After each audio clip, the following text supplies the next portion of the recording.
A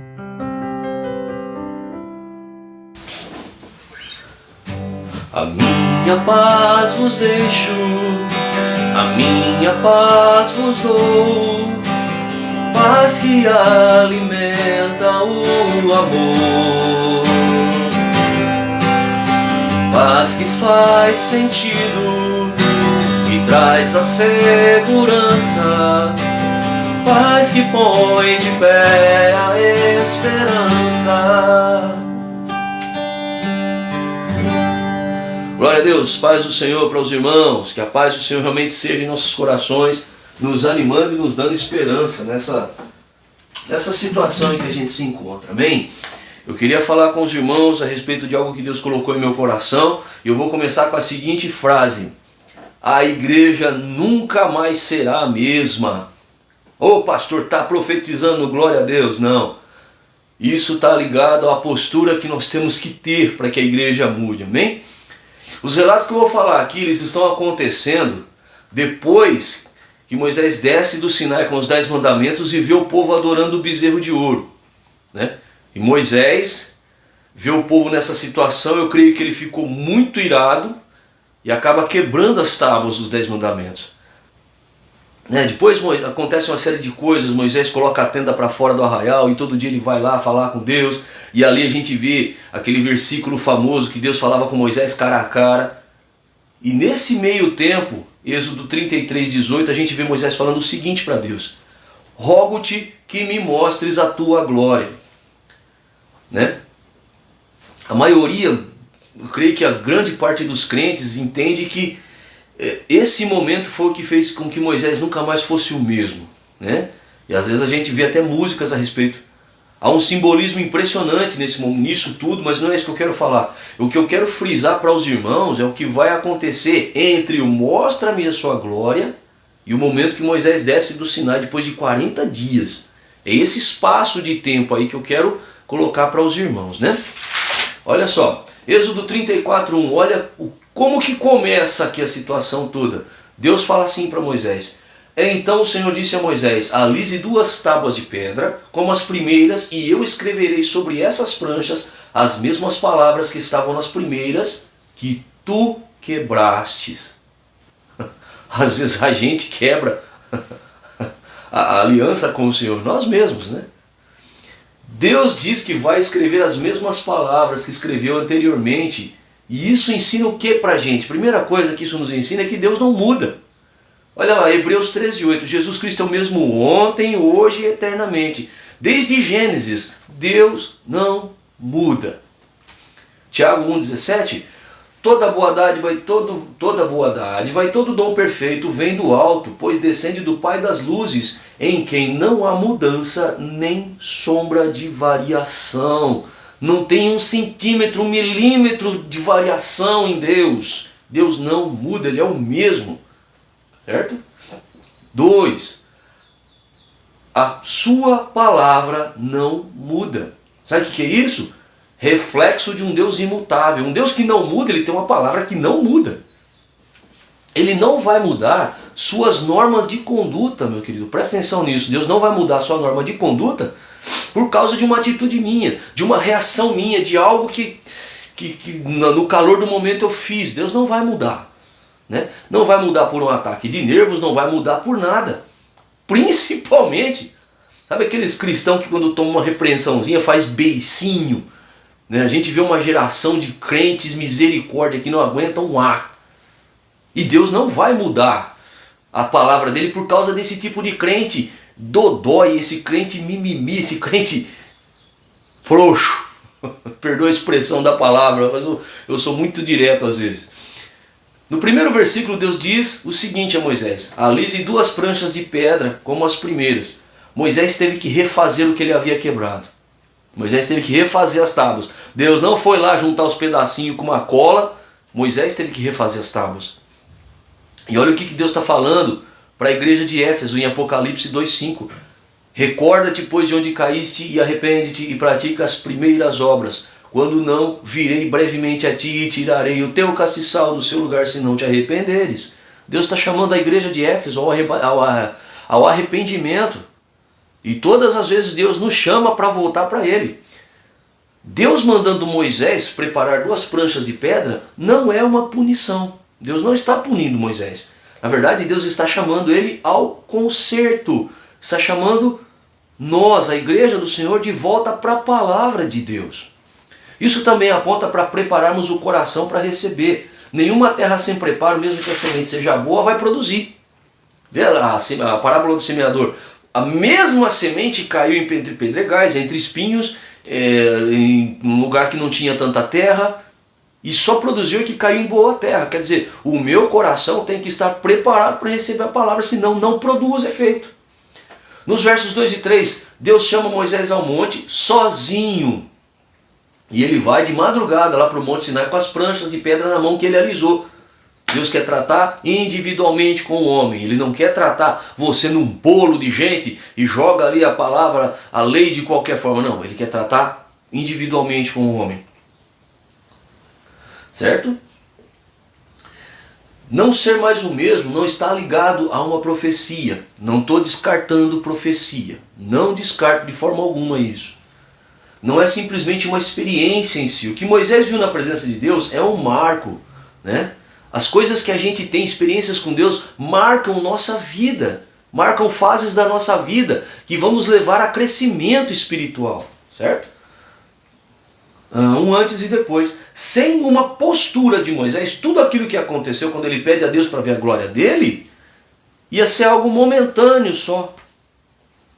O fator determinante é o que vai acontecer agora. No verso 5, o Senhor desce na nuvem a falar com Moisés, e olha a reação de Moisés. Êxodo 34:8. Então Moisés, apressando-se, baixou a cabeça para o chão e adorou. Moisés se humilha diante da presença de Deus, reconhece quem ele é. Quando fala adorou, não quer dizer que Moisés começou a cantar um monte de cântico, quer dizer que Moisés reconheceu diante de quem ele estava. Moisés estava diante de Deus Todo-Poderoso, reconheceu essa grandeza e reconheceu que ele era um homem pecador, falho, mínimo diante de Deus, e adorou a Deus. Olha aí. O principal fator que traz a mudança à igreja é a humilhação. Esta é uma evidência de que nosso coração está preparado para ouvir o que Deus tem a nos dizer. As pranchas de pedra estão lisas. O meu coração, o que mostra que eu estou preparado para ouvir o que Deus tem a me dizer? Humildade. A prancha está lisinha agora. Deus pode falar. Se eu não me humilhar, eu não vou ouvir o que Deus tem a falar, não vai haver mudança nenhuma em mim. A partir daí, Deus dá instruções a Moisés sobre como deveria ser o comportamento do povo com relação a Canaã. Eles iam entrar em Canaã. E Canaã era um povo pagão, os cananeus eram pagãos. E olha o que Deus fala. Versículo 11. Guarda o que hoje te ordeno. Versículos 12 e 15. Não faça aliança com os moradores da terra. Não se envolva em negócios com o povo dessa terra. Em verso 14. Não se prostrem diante de outros deuses. Verso 17. Não façam deuses para vocês. Essas são as ordens que Deus dá. Isso aqui implica em quê? Santidade e obediência. Santidade e obediência. Separação daquilo que Deus não se agrada. Deus ainda dá mais instruções sobre festas e cerimônias. Elas deviam ser guardadas. Por quê? Só para ter festa? Não. Aquilo tudo era a identidade dos judeus, do povo de Deus. Irmãos, nós temos vivido num mundo onde o crente tem perdido a identidade, porque tem uma facilidade incrível de copiar tudo o que vê. Tudo o que vê e acha bonito, copia. E isso vai tirando a identidade do cristão. Nós precisamos manter a nossa identidade, amém? Às vezes nós nos misturamos com o que está à nossa volta e perdemos nossa identidade de filho de Deus. Mas ainda queremos os direitos de filiação divina. A gente perde a identidade, perde aquilo que nos identifica como filho de Deus, mas ainda a gente quer os direitos dessa filiação. O problema é que o documento que garante ter benefício, esse benefício, a filiação divina, ser filho de Deus, foi perdido. Precisa ser refeito. Moisés teve que fazer as tábuas de novo.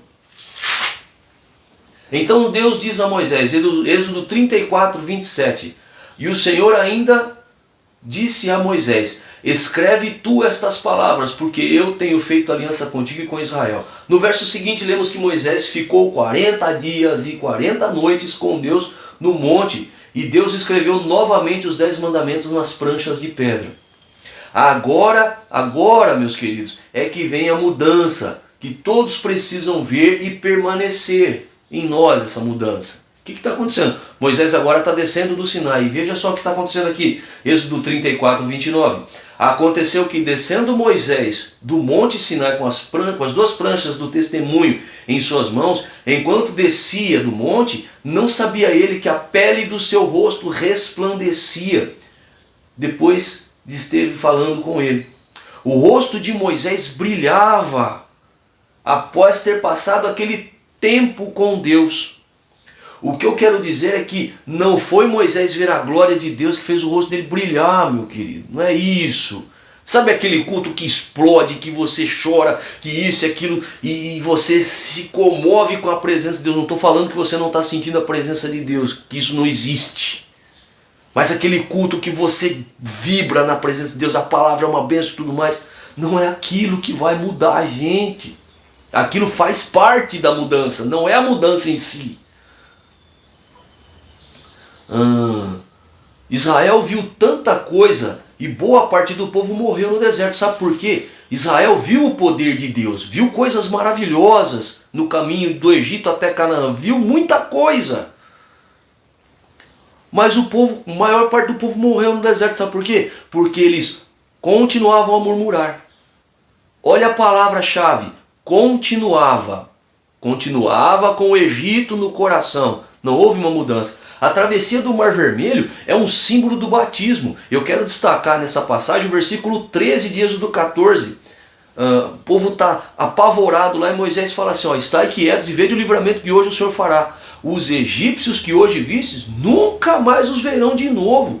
Sabe o que é isso aqui? É indicativo de mudança, indicativo da nova vida, que vai começar a partir daquele momento. Sabemos que Israel tinha o Egito encravado em suas vidas e eles não mudaram. O que mudou potencialmente Moisés foi o contato com Deus e a sua lei. O rosto de Moisés brilhava porque agora a lei estava nele e não nas pranchas de pedra. Né? 1 Coríntios 3,3, porque já é manifesto que vós sois a carta de Cristo, ministrada por nós, escrita, não com tinta, mas com o Espírito Santo, não em tábuas de pedra, mas nas tábuas de carne do coração. A lei de Deus tem que estar, a palavra de Deus tem que estar no meu coração e eu zelar por ela. Isso vai causar mudança e isso vai me permitir experiências novas com Deus. As experiências com Deus marcantes vêm porque a palavra de Deus está em nós e houve uma mudança. Senão pode acontecer um monte de coisa, como Israel viu a coluna de fogo, viu a nuvem, viu o maná caindo, viu codornizes, viu o mar abrindo, viu um monte de coisa e ainda continuava a reclamar, continuava um povo murmurador. A igreja nunca mais será a mesma quando a palavra de Deus estiver em nós, encravada em nosso coração. O que muda a igreja não é o culto abençoado, não é o louvor, não é a profecia. Existe profecia sim, porque Paulo fala, procurai com zelo os melhores dons, principalmente o de profetizar. Existe sim. Tudo isso é reflexo de uma vida que foi mudada pela palavra. Então, irmãos, nós temos que ter a palavra de Deus gravada em nossos corações. Isso que vai gerar mudança, porque ela vai mostrar o que está errado e nós vamos mudar a partir daí. Não é porque hoje o culto explodiu que eu mudei, não é isso. Moisés viu a glória de Deus e tudo aquilo tem um simbolismo. Numa próxima oportunidade a gente fala sobre.